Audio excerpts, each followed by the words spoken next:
So next up is Eliza Pancakes. If it's a musical, I need Seth MacFarlane to do it. Oh my gosh. Yeah. Maybe a Grand Theft Auto musical. Grand Theft Audio. There you go. Oh my God, there it is. Very professional topics here in the beginning. That's okay, but I think we're going to lighten it up right now.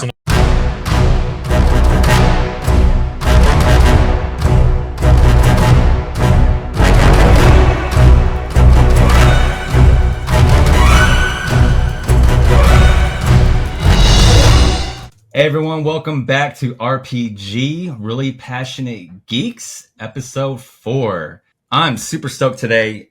Well, I've known this guest because I recently did a speaking event at the IGDEA, which is the International Game Developers Association out in San Diego, and that's where I currently live. And I happened to run into one of the original founders for the San Diego chapter, Chris Hood. Welcome to the podcast, and tell us a little bit about yourself. All right. Well, thank you for having me. Glad to be here. So, yeah, my name is Chris Hood. I am an industry veteran, been in the media and entertainment industry for probably over 35 years and increasing month by month here. And currently, I just launched a new studio called Muddy Robot. And so I'm the CEO and founder of that. And as you mentioned, been active with the IGDA for several years, started several chapters across Southern California, including Orange County, Los Angeles, San Diego. And previously to this, I helped co-found Blind Squirrel Games.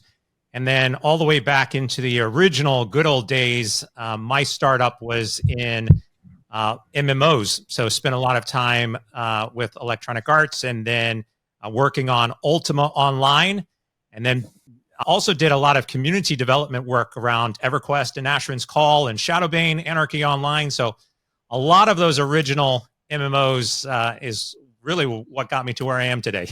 Ooh, hot damn. Yeah, I love People the are name. like, that guy just described a year and a half of my life spent playing those games. Yeah, that's exciting when you run, when you're able to run these studios here. And I love the name too, Muddy Robot. It kind of reminds me of Bad Robot or, back in the day in Cartoon Network. Do you guys remember those episodes? Robot. Where'd Muddy Robot come from though? Muddy Robot, it's kind of a funny story. Well, maybe not so funny, but about 10 years ago, I was domain shopping. And one of the things that I do on my side is I no longer collect baseball cards. I collect domains, which hopefully they will become valuable at some point in time. But I was just skimming and one came up, Muddy Robot. I'm like, that's a name of a game studio. So I grabbed it and I just held on to it. And every year I was like, I'll renew it. That's the name of a game studio. And so then this last year when I was around to creating a new game studio, I'm like, yep, there it is. The great part about this is Muddy Robot actually has some meaning behind it. Muddy represents the unbridled play that we all enjoy, playing in the mud as kids. And how do we bring that kind of passion and play back into gaming? And then Robot is all about the innovation. It's about the technology and the future.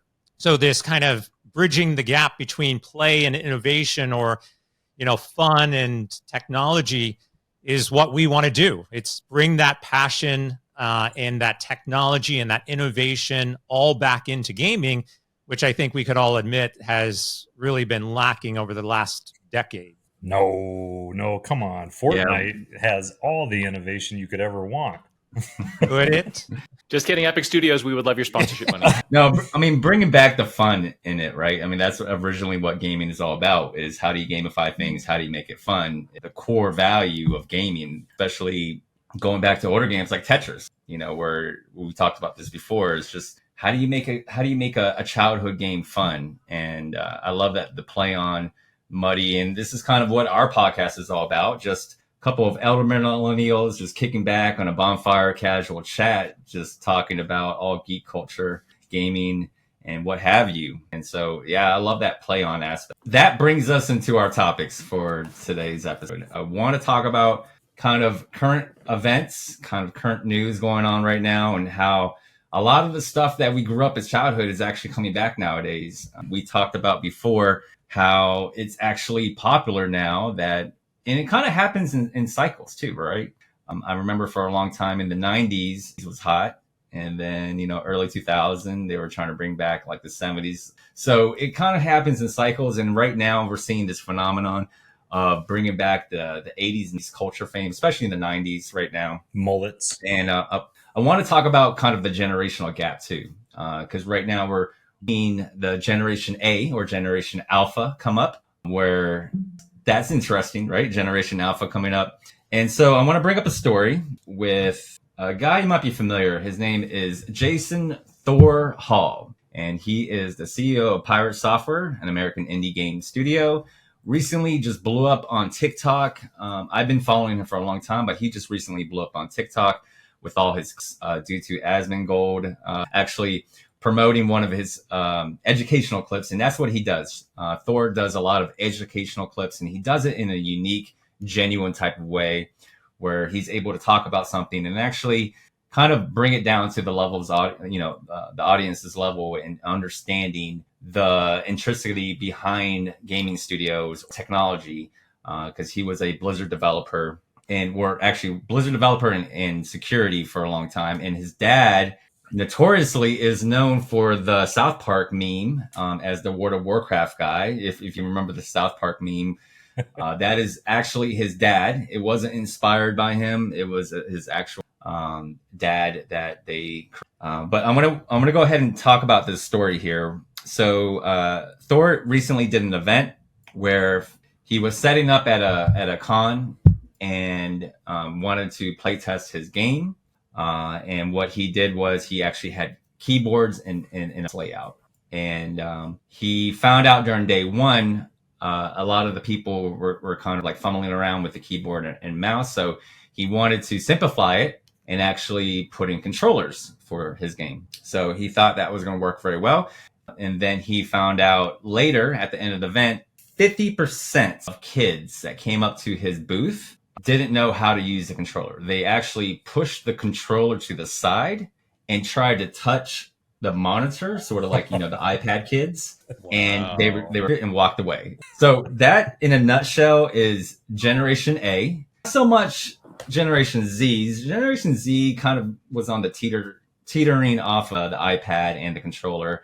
Millennials definitely were controllers. But that in a nutshell is mind-boggling to me. Generation A, not knowing how to use a controller, let alone mouse. Yeah, that's too much work, I guess, huh? Wow. Well, we see that in a lot of areas. Like, if I'll date myself, if you took a rotary phone, and there's actually videos of this on YouTube, put a rotary phone in front of some kids and ask them to, use it. They don't, they're pressing the buttons and they're trying to, like, what is this? And I think I think another example of it is a Walkman. Like trying to listen to music on a Walkman, and people are sitting here trying to figure out how to put a cassette into the Walkman. There's tons of technology like that, which today is really obsolete. Well, I think it's going to pick up speed too. I actually feel insulted every time I have to type something, because I'm like, why is AI not doing this for me? An AI agent should have already figured out what I want by the time I'm supposed to be typing it. Come on, predictive analytics, let's go. I honestly have seen several younger folks have the same reaction to just typing in general. A lot of hunt and peck, which for me is shocking. Like the somebody doing a hunt and peck typing style is usually synonymous with somebody who's maybe not super technologically savvy. Now it's almost becoming a mark of somebody who doesn't really need to use a keyboard that often because they're using their voice or they're using other tools for input that are probably more sophisticated. Yep, Alexa, send a message. AI, write the message for me. Well, even at a basic level, most of the phones use swipes, right? So you can just swipe and sign out what you want to spell. So you're not even typing on your phones anymore. So true. I mean, I've of course loved the controller format. I mean, the joystick, the arcade feeling, the whole. It kind of reminds me of Back to the Future too. Do you remember when Marty McFly went into the future? And then he was playing a retro shoot 'em up game, cowboy game, and he was killing it. And then the kids during that time in the future were like, this is hard work. This is boring. We're not going to play this game, right? And so it's funny how different generations, are so used to it, especially like the Roblox. There was a Reddit story talking about I finally understand my mother's feeling from when I was a young aspiring gamer, where my parents would tell me, you're rotting your brain. What are you doing? They couldn't understand and grasp the concept of Super Mario Brothers entertainment system. And this Redditor was basically talking about, well, now I understand, because looking at the kids these days, like Generation A, is they're playing Roblox. And I don't know if you guys ever seen, because I have nephews and nieces too, but when I see them playing Roblox, it is just like mind-numbing brain rot. It's like, how do you find it's fun? I remember one game they were playing there. They went into a Lowe's, like an Lowe's in the game, and they were just, and I was like, okay, where's the fun of this? What's the concept? What's the goal? And they're like, we're just dancing. Okay. Virtual. What do you guys think of, the newer generation of those type of games? Roblox, especially, that kind of nostalgia of like how our parents viewed us, and now we're viewing them the same way. That's part of the whole cyclical thing you're talking about, right? Everything coming full circle. We're becoming the parents now, and it happens daily with my daughters. I hear my dad's words coming out of my mouth all the time. Like, how is this fun? You're dancing. More so, you're not even playing the game half the time. You're just watching somebody else play it on YouTube, whatever. I'm like, what are you doing? What are you doing with your life? I think honestly, if we look at this trend in user-generated content, I think that not only are people going to increasingly live in these worlds, like J-Dubs, like what you're describing, people just dancing, just where they're dancing, as opposed to in the real world, right? And I could completely relate to that, because that's where, as a young kid, where I didn't have a lot of social skills or a lot of resources, I connected with the world in games, connected to people through games. And I think that as that grows, we're probably going to see that trend continue, because now we have a user-generated content economy that's evolving, where people are going to not only play and dance in Lowe's, apparently, they're going to get sponsored to dance in Lowe's because they've got 5 million followers on TikTok wanting to see which Lowe's will they dance in next. Yeah. There's a couple of topics in here, but real quickly, back to your example, the kids come up and they actually say, what, you mean you actually have to use your hands? Right. So this example, right. And there's some correlations in here, because we are getting into this mindset where, do we need to use our hands to play games? Right. We get into multisensory. I mean, if you even look at the Neuralink, the patient recently who can control and basically said he played like Civilization for like 6 hours straight using his mind. Right. So wow.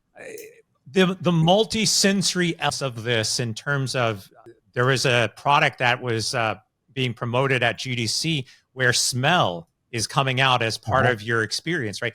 So between vision and smell and, and sound, touch, all of those senses are being reimagined in terms of how we engage with content. So I think that's one critical part. But in terms of the other side, I would argue that there's not enough games that have moments that you don't have to do anything, right? The balance of real with action is something that is a science and definitely an skill that if you actually start to break down your games, I mean, look, has been in World of Warcraft for over 10 years, right? And there are more than enough people who just sit there in a town square and dance. So that's not an original concept, but what are you doing? Well, I'm waiting for something else to do. So what else am I going to do? I'm going to dance. Those moments of pause, I think we are all looking for as part of our gaming experience. I can say that. I'm a little the other side of the camp too, right? Where I really enjoy specifically modern day games too, where it's a really cinematic experience, and you have specifically those what are they called? QuickTime, those sequences. I'm a big fan of really immersing yourself into a Last of Us, a God of War, right? Drake's Fortune, any of those kind of games where it's almost like you're watching a movie, and then you're like, oh, I got up the button real quick, or I'm going to miss this ledge, or right. So I'm a little bit on the other side where I like to really get into it and be a part of it, but I feel like that's kind of reminiscent of what you're saying, right? Because those moments, you're not moving the character. You're not, looking around, figuring out what to do. It's very linear. The path is set. You just have to have those quick time reactions. And I feel like, not to harp on this new generation too much, but the attention spans just really aren't there. So you're a big fan of Dragon's Lair. Oh my god! Oh, Yeah, such a classic game. Yeah. Oh my gosh. Oh, man. The original Choose Your Own Adventure. Yes. Yeah. Uh-huh. We talked Dragon's Lair in our first episode, actually, and it was I'm still recovering from that conversation. Yeah, I remember Choose Your Own Adventure books. Yeah. I turn to page those 48. were like, yeah. I mean, it ties into like my RPG, favorite genre as well, where you can kind of, your options and your choices, how your game is going to be played. So I love that. I have a love relationship for that because, there's certain things for me that I will miss if I choose a chaotic evil route instead of going the lawful good route. And it's like, man, I should have got that character NPC on my team if I went the lawful good route because I went to that chaotic evil. But yeah, those Choose Your Own Adventure, Dragon's Lair. I remember even didn't they have a cartoon game, like a cartoon from the game Dragon's Lair? Yeah, sure did. Yeah. On that note, have you seen like some of the new Netflix, like the Black Mirror and these interactive shows? You choose your own path as you're watching. I've only done one or two of them, but kind of cool, I think. Well, Telltale Games was the story here, right? Like that was the bridge between static media content and the interactive games world, which was essentially, a really basic choose your own adventure. There was no leveling, there was no NPC. Everything was PC in a way, but interesting how that trend sort of came and went, right? Like now people are looking for, to your point, Chris, it feels like a little bit more of a, maybe I'm not trying to get my actions per minute up to 350 like a pro StarCraft 2 player or some crazy thing like that, but maybe I want to be a little bit more engaged than just sort of watching things happen. But then again, there's the cozy games, right? Cozy games are in a lot of way you can opt into when that stuff's happening, or you can just say, I'm going to sit back and watch these flowers grow. It's interesting also to see the evolution of that choose your own adventure mindset. I mean, Baldur's Gate 3 has some 7,000 different possible endings, which, I'm sure at some point in time, somebody's going to say, I've done them all, at what point in time is it much? At what point in time do we want to sit into our own identity within the game and accept, that path, that good versus evil mentality, the light side versus the dark side. Like you choose one and you're there. That's good marketing. Interestingly, looking at like a data point, just for fun, last week I made a post about what's your favorite game of all time and was clearly trolling because it was in front of a Baldur's Gate 3 poster, so my opinion was clear. But the responses, which is one of the most engaging like conversations I've ever had the opportunity to start, it was all about story. Very, very few people mentioned graphics. Very few people mentioned anything about like how dynamic the gameplay was necessarily, but people just talked about their stories, whether it's Final Fantasy, Justin and his cadre of supporters in his Final Fantasy camp, or it's everybody on the Baldur's Gate 3, whatever it is, Mass Effect. It was all about that story, and that's what people remember. It was actually Aristotle that said the universe is made of stories, not of atoms, and I think that's true. Yeah. Oh yeah, I say that every day. Right. Well, you're Aristotle, so that tracks. Well, speaking of innovation in gaming and cozy games as well, so Netflix is interesting because they are starting to push. They are doing a hard push on games. And when you think about it, it's like Netflix is just a TV network, right? It's just a social media streaming channel. And you don't think about games. Well, it's funny that, they're pushing the games. And I don't know if you guys played any of the Netflix games yet. So I actually digged into it a little bit and I was like, what is this all about? Can I actually play games like if I'm on my Apple TV app, actually play it? Well, the way it works is, so you go to the Netflix page and I downloaded Hades because that was such a casual game for me. I can hop in, hop out. If anyone played Hades, you know that the point of the game is to keep leveling up, to keep adding, new skills, new experience to you, but you can die as many times as you want. And it actually forces you to die, your first 2 minutes. And you're like, what in the world just happened? I went in this room, it got demolished. How am I supposed to get past this room? Well, you get to carry over your stuff, you carry over your items, but that's what makes it a beautiful casual hop-in game. So I wanted to test it out. I went to the Netflix page and turns out for right now in Netflix gaming, it redirects you to your app, whether it's Play or the Apple Store, and then you have to download it from there from your mobile. So then you play it on your mobile. However, what I took away from this was when I played Apple Arcade. The reason why I loved Apple Arcade, like Plants vs. Zombies, is no microtransaction. And when you think of mobile games, you get definitely inundated microtransactions. It turns people off.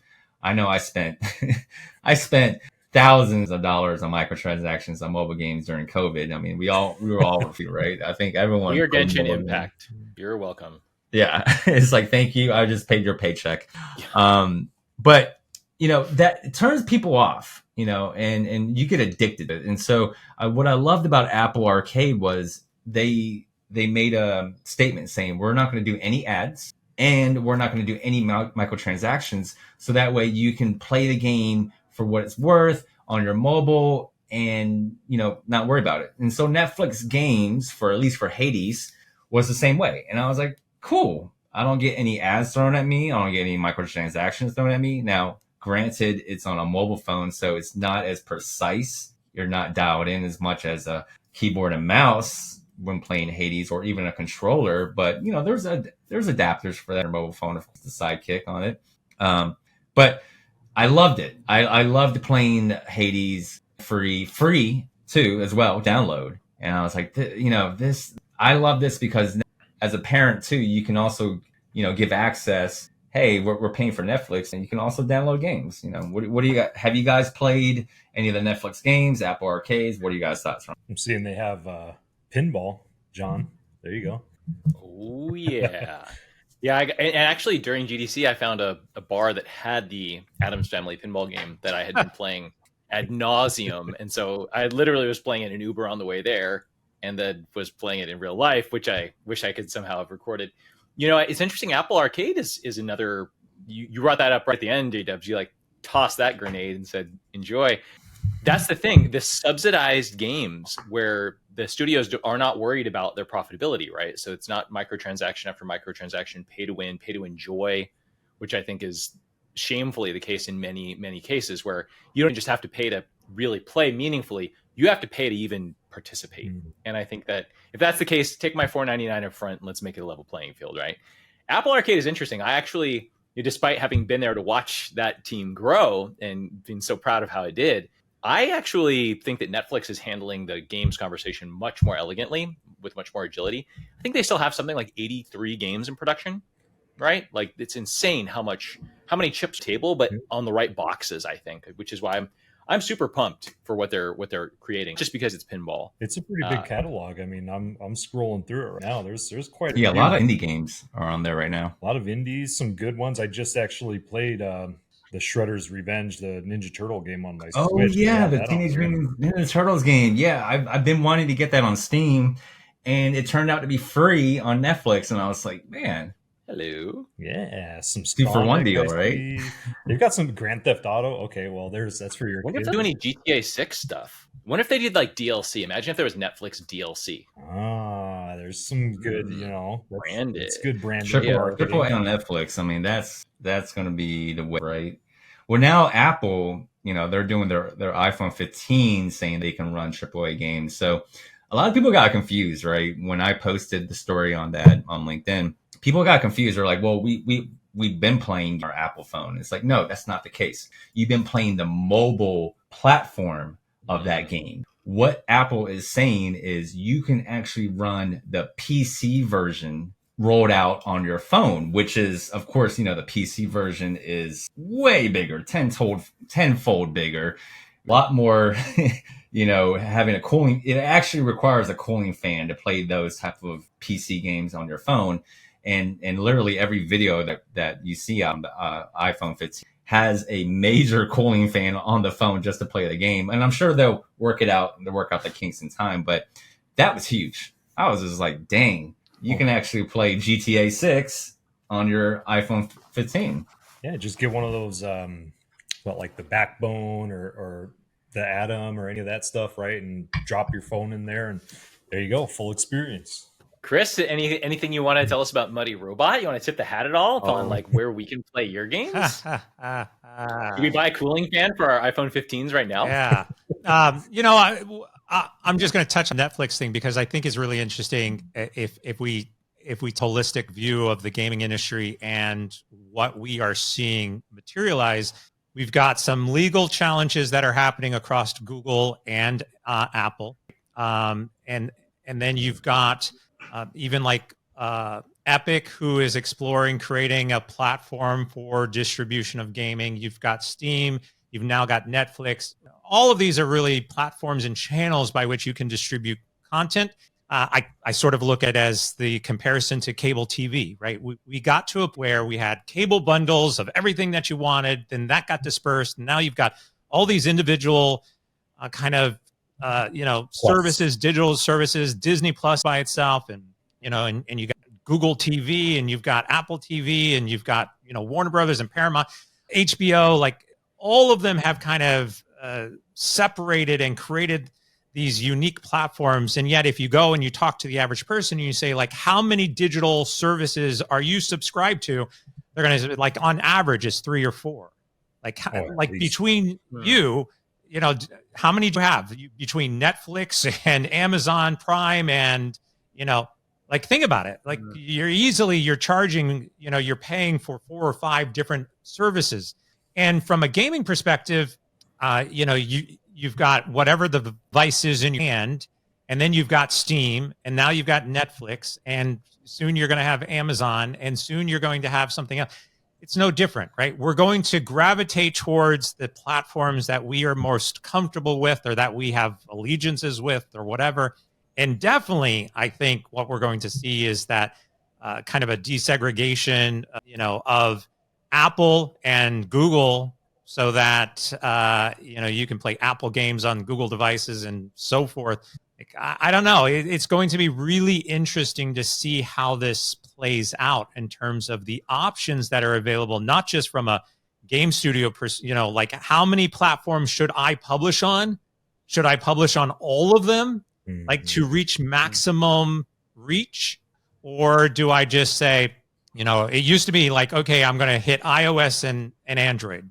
Well, now it's like, oh, I've got to add Netflix into the equation, and can I make any money off of Netflix? And I'm going to add, this other platform because it's coming out. Like, I really am going to be interested to see how this pans out in terms of the amount of reach and different types of platforms that become available for both publishing and consumption. Yeah, and I think it, just like everything else, like you were talking about with cable, right, bundling and everything, and then it started getting into where everything started segregating out into their own IPs and their own platforms. And funny enough, it comes back to the original, right, where, hey, buy Disney Plus and you get Hulu and Max with it, and they're bundling again, right? And I think like you're talking about, it would actually be very interesting to see some universal platforms that kind of take that power away from them and see how they adapt when that happens. Well, speaking of adaptations here, John, I want to segue into you now. And I think we can lighten up the mood. I think we had very, very professional topics in here in the beginning. That's okay. But I think we're going to lighten it up right now. Loosen up the tie. Here we go. Yeah, it's okay though. We're gonna go ahead. So speaking of adaptations, there's been a lot of gaming movies that are coming out. People love them, people hate them, people are excited to see them. We're waiting to see what happens. Like Mortal Kombat, been remade twice already. Super Mario has been remade twice already. Live action, and then it went to the CGI format, which is great. So now we're coming into a plethora of video game movie adaptations in 2024, and one of them is The Sims. John, we like to call this segment what Chat GPT thinks should be the cast of a specific video game movie. Take it away, John. So this is super exciting, and this is the output of a custom GPT that we built together, and it's called NPC Nifty Podcast Content. It is available for free on the GPT store if you're interested in creating your own ridiculous casting ideas. What this basically does is you put in a topic, you literally just type in Mario Brothers or The Sims in this case, and it will come back with 2 proposed vehicles, meaning one is like a Netflix one series adaptation, one is a feature film. Sometimes it's animated, sometimes it's live action. It gives you plot, it gives you, and here's the fun part, the suggested casting and its rationale as to why. That was the hard part to tweak, actually, was to get it to be a little bit more descriptive. But in order for this to not just be me talking for 5 consecutive minutes, I'm just going to throw out a couple of topics so we can talk about it, and then we'll bounce back to it. So today we're talking about The Sims, which was recently announced as Margot Robbie involved somehow. Apparently, if you try to make a movie based on a video game without Jack Black and or Margot Robbie, it's just a hard pass. So at least they've got one of the two, maybe both at some point. So the first idea that it kicks out is called Sim City Limits. It is an animated TV series. Set in the sprawling virtual city of Willow Creek, Sim City Limits dives into the lives of the most eccentric Sims, focusing on their daily mishaps, dreams, and interactions within their simulated reality. Each episode showcases a different Sim character navigating life's absurdities, from climbing the career ladder in bizarre jobs to dealing with supernatural events, just like you do in the games.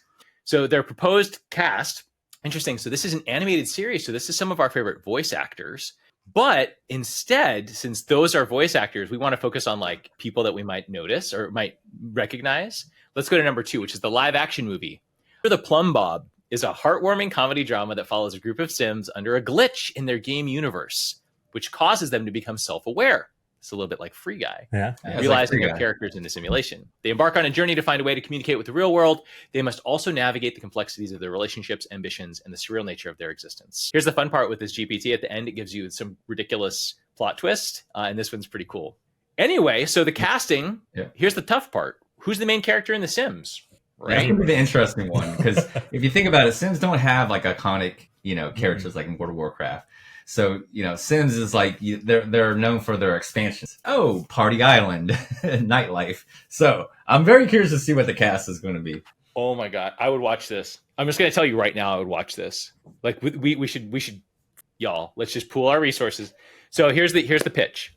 Main Power, who's the lead, an adventurous Sim with dreams of escaping the simulation. Chris Evans would bring the right blend of charisma and depth, making Max's quest engaging and resonant. I could see. Okay, as the lead guy.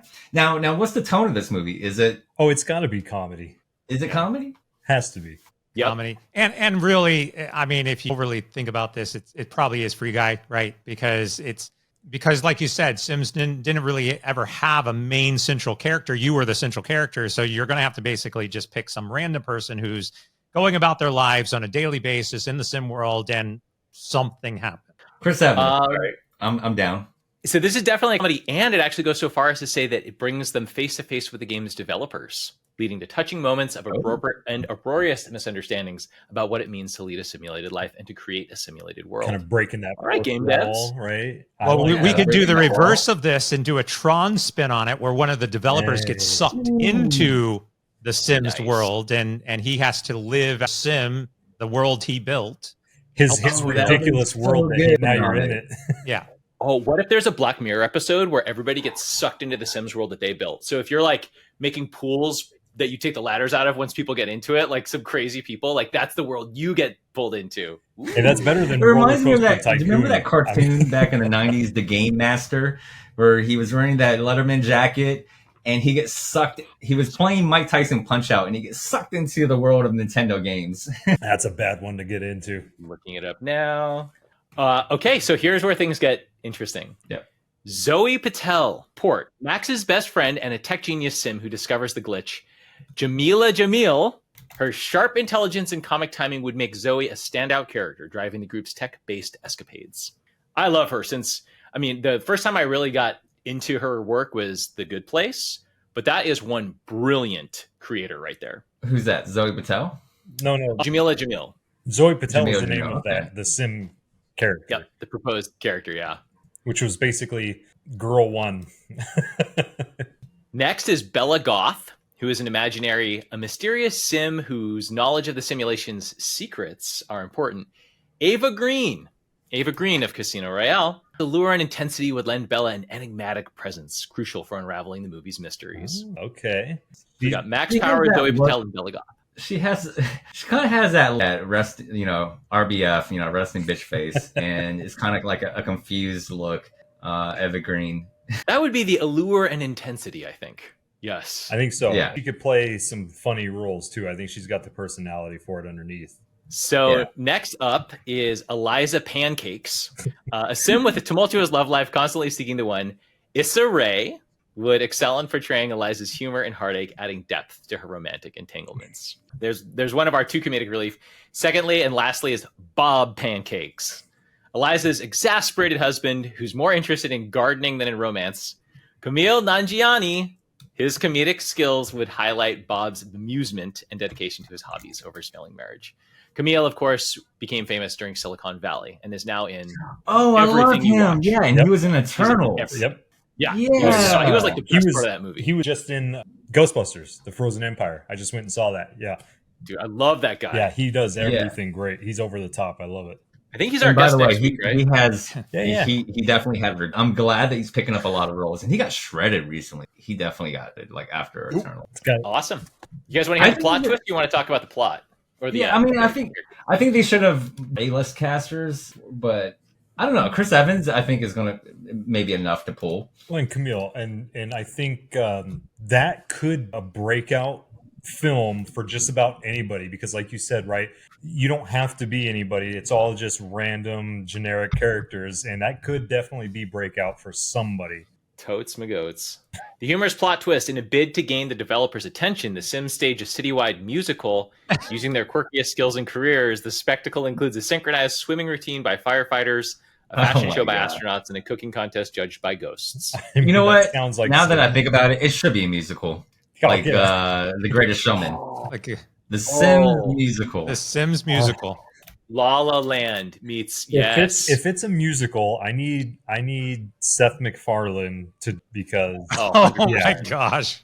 Oh, Yeah. that'd and be Lin-Manuel amazing. Miranda. If Lin-Manuel Miranda's involved and we get Seth MacFarlane, they could do this, and then maybe a Grand Theft Auto musical. Grand Theft Audio. There's There the you name of go. it. Oh my god, there it is. You just did it.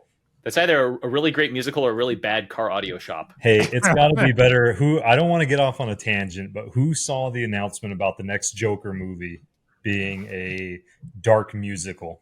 Rated R. Yeah. You had me at dark I musical. mean, musicals can go either way. They can be really great, or they can just totally suck. It's just how you want it. I mean, because think about it, the Barbie movie was kind of a musical of you know they had their Broadway. Well, that's Yeah. Barbie. Musical That's moments. not a psychotic, dark villain.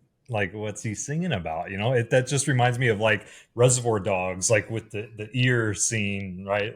And like, it's got to be. I just don't know where to land that one. I'm more nervous about the Harley Quinn treatment. We've seen a lot of Harley Quinn interpretations in the last few years. Yeah. Awesome. Well, as far as speaking of movies, I'm just going to run down some other movies that are coming out here. So, Alien will re-release in theaters on April 26th. Do you guys remember Alien? The original Alien, watching it, going to movie theaters. Great. And there's Ridley Scott. a new one coming out. It's set between Alien and Aliens. It's gap in between while Ripley is in cryosleep, I think. But I'm stoked about it. I saw a little quick teaser trailer for it. That was actually one of my favorite toys. It was the Alien toys. You remember those in the 90s? The Queen, Like, there the was Queen Alien. Gorilla Alien, like Oh, the face huggers were such good toys. Oh yeah, with the action, the mouth spray. You flip the little switch. They did And then just the announce, Transformers. I think today it was announced, at least I read something about it, a new Child's Play. Okay. Ooh. If they, I didn't like the stage in the show. It's not my favorite. If they get back to the original, and there's a big trend right now. A lot of movies are, just like the Ghostbusters I was talking about. They're getting back into the practical effects, right? They're getting back. They do that with the Chucky doll, right? The Child's Play. That's a winner in my book. That would be great. Yeah, I love it when they do the actual costumes. I mean, like Jim Henson, right? When he, of course, did Yoda, Labyrinth. Dark Crystal. I don't know. It just seems more to me. It just seems more real, and I love it because Labyrinth was a scary movie, even though it's not supposed to be a scary movie. But I remember like watching it as a kid, and these goblins are ripping their heads off and tossing it around like Wow. playing catch, and then the Goblin King, which was great, iconic character, the Goblin King. But yeah, I think they should do more of it. Oh, The new live action Stitch movie is doing a Like Stitch Lilo and Stitch? costume. Lilo and Stitch, and they're not CGI. Well, I guess there's gonna be some parts in CGI, but Stitch is actually going to be like a animatronic. Oh, I could see that. Well, yeah, and you know what? There is some overlay and there's some wiggle room, like Ted, something like that, right? Where you are 3D animating a character that is supposed to look animatronic or real. But yeah, I could see that. Wow, wouldn't have picked Lilo and Stitch. You The also Mandalorian. mentioned Jack Black. I mean, there's a Minecraft movie with Jack Black. Mhm. I don't know about that one, but I do Well, love Jack. I mean, Jack Black is going to be, he is crowned as the king of game actors, right? He did Bowser, and he's in the new Borderlands movie. He was in Kung Fu Panda. I think whatever he touches is going to be gold. I mean, he's just hilarious. I think he does for the gaming community. He's genuine. He's a gamer. He's a the box kind of guy. He is that person that embodies it. So he knows how to get into the minds of these characters and play them the right way, I think. And he's just hilarious, and it's Jack Black, right? I mean, I got to agree with you. He kind of makes the character pop that he ever plays. And but people are really bad mouthing Borderlands because of the iconic cast. They're all AAA, they're all these famous actors. I don't know. I think they're just giving away the stigma of like they're just trying to Hollywood the movie a cast for Borderlands. I mean, what's the other option, right? Go all unnamed and people say you underpowered it. That's tough. I feel for anyone who would make an adaptation. Well, let me throw this at you: The Last of Us. Yeah. I think which is almost perfect. Yeah. If you look at the reviews, it has almost perfect reviews. It is a casting thing, right? Like with the new Borderlands, like Lilith, they picked a great actress to do it. Kate Blanchett, right? Yeah, Kate Blanchett. And right, but I just don't know if she is Lilith, right? But it's going to be great. And like you're saying, that you got to land somewhere. You got to pick somebody, and the role is going to shine regardless. And if you look at like Fallout, the Fallout series that's coming, I haven't seen one recognizable character in that entire cast or the trailer. Which could be good, and I am so stoked about that. It looks Halo, good. Same thing, right? Your favorite series? We're not going to talk about Halo, but The Witcher. The Witcher. Henry Cavill, totally unknown before that show. He was. I would have taken that. And you know what? Breakout performance. I said it wasn't the actor's fault that Halo was so terrible. It wasn't the actor's fault. Yeah, I mean, yeah. I wonder if it's like everybody's agent is saying, "Hey, look, you got to get in on these video game movies, y'all." So all these AAA actors like Leonardo DiCaprio is like getting pitched on Link right now. I guarantee it. He's like, how does Wolf of Wall Street translate to the Ocarina of Time? Like, I don't see it. Where is that connection? If we're talking about not the best casting, before I get into it, what do you guys think about the Drake's Fortune, the Uncharted movie? What do you think about Spider-Man playing Drake, Nathan Drake? Dude, we missed the mark already with this, right? Like, not Far Cry. We already kind of had this. We had this shot, right? Like Tom Holland swing at it, and it didn't work out in they Hollywood one adaptation already. Movie. We definitely did. It was a cash grab for sure. When I think of cash grabs, I think of Fast and the Furious and The Rock. Dwayne Johnson has done every single movie under the sun that you can remake. Mark Wahlberg. Yeah, and then Fast and the Furious, right? We know it's a cash grab, but we know it's going to be a Hollywood type of movie. But what happens? The movie critics slams it to death. But then what happens with the actual audience meter? We all go to see it. That is why there is 9 Fast and the Furious movies. I think that's what's going to happen with these IPs. Borderlands. We probably know it's going to suck.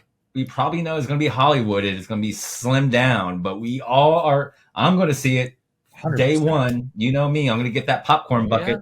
100%. And Just the claptrap popcorn bucket. It's that make or break a movie, right? I mean, that's it. All it boils down to. Same thing with games. The fans make or break games. Well, and if you know it's a terrible series, if you're flying cars in outer space and stuff like that, then you know what you're getting into, right? You're not going to see Sharknado and expecting Deep Blue. Shut off your nomination. Right? Yeah. Somewhere Like a Michael bunch of Bay is sitting in B-list his mansion actresses. saying like, yeah, I'm okay with all this. Because my favorite is when a movie gets like score 32, audience score 44, does 1.5 billion domestic. Yeah. Like, oh, okay. Yeah. Yeah. All right. Like clearly you're the sort of McDonald's fries of movies. Everyone's going to talk trash and then order 3 of you at 2 a.m. Yeah. Yeah, I mean, it is what it is. We call a spade for a spade, right? We know it's going to be a cash grab.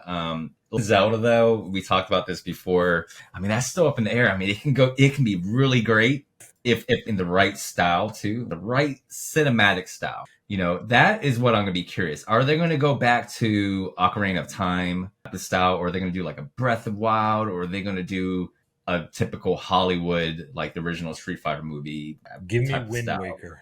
Because what makes Zelda iconic? I mean, it's the same The story. music, the score, the music. I remember you can hear the theme song right now, playing the flute and then riding your horse for the first time, going through the field, and they played out that cinematic journey, the opening credits. Yeah, playing what would be song interesting? Sometimes a movie or a game is sort of timed with a major technological change, like Avatar, not The Last Airbender, the blue people movie. That debuted, remember, that came out right with 3D TVs. And there were millions of 3D TVs sold because of that, which are currently sitting in people's garages in front of their unused Peloton bikes. But I think that we're now walking into an era of spatial computing where the next MetaQuest and the next Vision Pro, which are each probably 3 to 6 months away from now, way more approachable, way more affordable. We'll probably all be watching movies in AR, XR in the near term. And I wonder if A Legend of Zelda would be the right sort of breakout genre, technology defining thing, where, to your point, Justin, you're hearing the music, you're looking around, right? Maybe you're not as immersed, but you're like able to experience the film from wherever you want it to be. Yeah. Or at least you can just look around from your fixed point. I would pay $20 for that experience. Any Zelda really cinematic already. I mean, the scenery, the long, wide angle of the third person view, right? I mean, that would play very well into some future technologies like you're talking about, where it's very immersive and you kind of get all of that background IMAX. The letterbox goes away. Well, we have the surround sounds at the theaters now, right? Or surround screens that kind of wrap along the sides of you. Yeah. Right. But yeah, I mean, if you're starting to think about virtual reality movies, right, where you can actually live inside of the movie itself as you're watching it, and where you look, you can see the action. Yeah, I mean, I think we'll get there for sure. Whether that's at the theater or whether that's in the comfort of your own home, the technology is. It goes back, you can go and smell films, right? If they've got the sense, like Disneyland has this, soaring over California, 4D, soaring over America, you can smell the orange blossoms, right? So the stage of that is to produce the fully sensory experience where I can live inside of that film as it's unwinding and smell the sea and the sky and look, hear the music real time. Hopefully without the really aggressive spray cannon that shoots you in the face. That just reminds me of Disney theme parks, right? Like, they do that whole spray can. And then I hate it when it rained, right? Like the water came down. I was just like, oh, that's just so annoying. But that experience is great. It reminds me of Get Ready Player One, the Oasis. Yeah. The Oasis, the original AR, VR.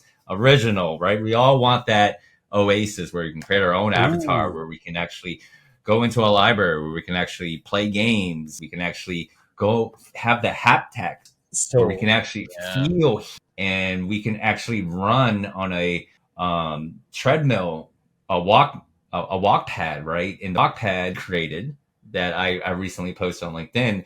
Disney created this walk pad where you can move while you're in a standard position and you're not actually moving, but this walk pad makes you feel like you're moving right, forward, backwards, but you're actually standing in place. And so that's going to be amazing. And speaking of which, I don't know if you guys actually read the Get Ready Player books, but amazing, just like any other books. Of course, the books are always better than the movies. But I am super excited for Get Ready Player 2. Ready Player 2. Well, what was the Ready Player book? 1 It and was 2. called. Oh, I'm gonna have to Google. What the book name is? Yeah, I don't Get think Ready Player 2. Was it called Ready Player One? The book. Play was Get Ready Player 1. Or just Ready Player 1. Ready Player 1, ready, and then Get Ready Player 2. I love that book. I love that movie. There were so many details about it. They actually talked about in game development how original developers they would not get the recognition in building games back in the early days, like the Atari games. They would not have their name on the release of the game. And so what developers would do, and you can find this on like Wolfenstein, is they would have a hidden room that you would have to do something crazy to get into this room. And then once you go in this room, all it does is say is the developer's name out there. And it's kind of like one of those hidden gems that I loved. And that was, I would argue that Easter eggs started in video games. Oh, The movies obviously Absolutely. took over, right? yeah, Yeah, the original Easter eggs were all hidden away in the comforts of mazes. and it went. Yeah, and forever. that's what the triggers were in Get Ready Player 1 was you had to find these Easter eggs. Like in the movie, you had to ride your car backwards in order to find that clue. But in the book, it was like D&D type of scenario where you actually had to find the sword, and then you actually had to, play a game like backwards or something like that. So I love Easter eggs like that. Oh yeah, there's always in modern games. I mean, there's whole quests for little Easter eggs, right? The skulls in Halo, and the most recent, not Outer Worlds. What's the large open world space game that's out right now? Outer Wilds? No, man, I should have looked it up. Starfield? What is Starfield. Starfield. There was a Starfield. right that passed that wasn't able to play the game, and he wrote a note, and they put that note in the game as an Easter egg that you can find on one of the planets. I mean, it's really cool the things that they can do. Yeah. With these little Easter eggs. You know what book I hope they adapt soon is this one right here. If anyone hasn't read this one, Tomorrow, it's actually about video game creation, and it would lend itself very nicely to just a 2-hour cinematic live action. Obviously, just it's a drama, right? It's not necessarily that comedic. It's about what it's like to make things. It might as well be called the Chris Hood story, frankly. The Chronicles of Chris, perhaps. The Chronicles of Chris. Well, you thought about writing a book before, right, Chris? Well, I've written a business book. Right there it is. So actually, I've written 2 books, but I've completed the manuscript of a fantasy adventure. That fantasy adventure is the world that we are building also at Muddy Robot. So when we start getting into some open world and MMO titles that we have on our agenda, it's all based on the world that I created, part of the fantasy adventure book series that I also wrote. Very cool. Adapting your own stuff, your own content. Yeah, it's cheaper. Plus legalities, right? Yeah. I say I don't want to backtrack too much, but I was really onto something when we were talking about these immersive theater experiences and things like that. So right now there's technology out, right, where at airports, shopping malls shopping malls aren't really a thing anymore, but in different public places they have LED adverts, right, large screens. And they actually have technology now, depending on where you're at, it sees where you're at compared to where the billboard is. And each person can see a different billboard from where they are. And I'm imagining inside of a theater, if you do an adaptation, something like, World of Warcraft, a movie or anything like that, imagine per seat, you could have a different experience as far as even maybe your NPC, your character in there, and it's your character in this movie, right? Because it's only your vision of it.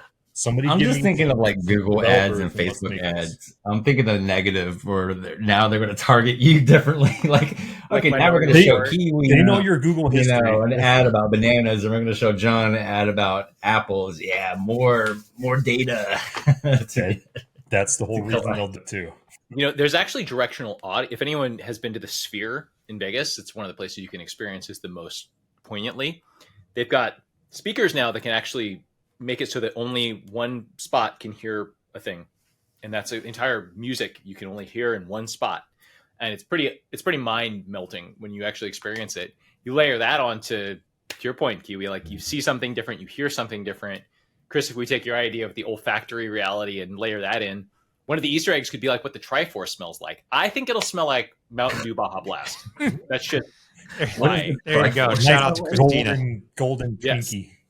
Golden Twinkie. You know what? This is why we haven't been back to the moon, because we're too busy doing this instead. Yeah, what does the Triforce smell like? Yeah, who needs space exploration? I want to know what the Triforce smells like. Yeah. Well, on that note, we're about wrapping up here. So, Chris, final topics you want to talk about? Any parting words here? It's been such a fun show. Yeah, no, it's been great. Great conversation. Anything that brings movies and video games, all forms of entertainment together, I'm more than happy to geek out about. What about all these stuff at Muddy Robot? Anything coming out soon? Any announcements? Anything you want to let us know? We probably will have an announcement coming in the next month in terms of our first title. We do plan on launching that this year. First title should be out somewhere around July, August.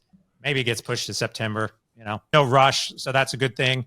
But we will probably make an announcement as to what that is really soon, as well as some additional announcements about the people who are on the team as that starts to come together. A lot of who's on the team has been kind of hush-hush because, transitional periods and, secure funding and, some of that kind of stuff. So, but yeah, we will be announcing more of that real soon. I feel like I can't wait to hear who's on the team, because that is a topic on LinkedIn, is people who are laid off and people who are transitioning to studios. It's like, where are they going? Who are, especially with a bunch of new studios that popped up this year. I saw Naughty Dog, Del Walker. He's been known for doing a lot of amazing stuff there. And then he recently announced that to that Wildlife studio, Wildfire or Wildlife. But yeah, it's cool to see. And I feel like John, going to be like the AI director for Mighty Robot or something like that. What? Hold on. That's a good fit. Yeah, I like that idea. Yeah, start putting disclaimers I can't wait at the to see beginning it. of the video for John's AI movies. None of this is reflective of any opinion. Blah, blah, blah. Blah, blah, blah. Yeah, we're excited. We're excited to see and we're of course a supporter, and love you being on our bonfire. And Yeah, appreciate it.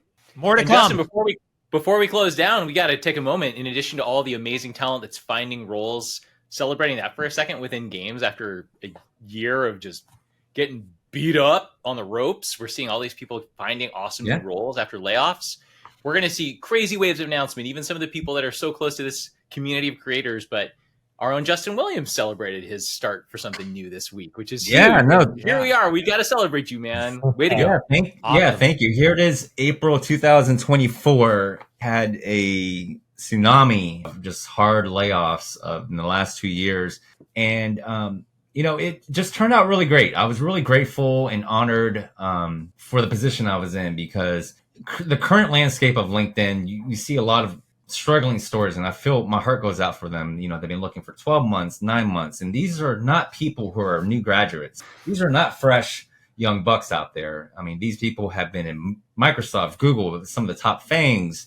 They've been in the business for 20, 30 years. And then you have the mid-levels, and then you have the aspiring, juniors who are just killing it. And, they're all on the sideline. And so what I wanted to do was to pivot from technical recruiting, because I've been doing that for 10 years, and wanted to practice what I preach. I preach a lot about, if you can't find your position, that's okay. It's only temporary. You can definitely go back, but don't close opportunities. I'm always a big fan of saying yes to opportunities no matter what, because I feel like with abundance and gratitude, the more you say yes, the more that the universe is going to reward you with more opportunities. And if you start turning down opportunities, if you start cherry picking, which I've seen a lot of people on LinkedIn do, is like, I want to be in gaming, and I'm going to turn down every opportunity that's not, I encourage people to say, like, this is your chance right now. We're in a tough spot, and you can definitely go back into gaming,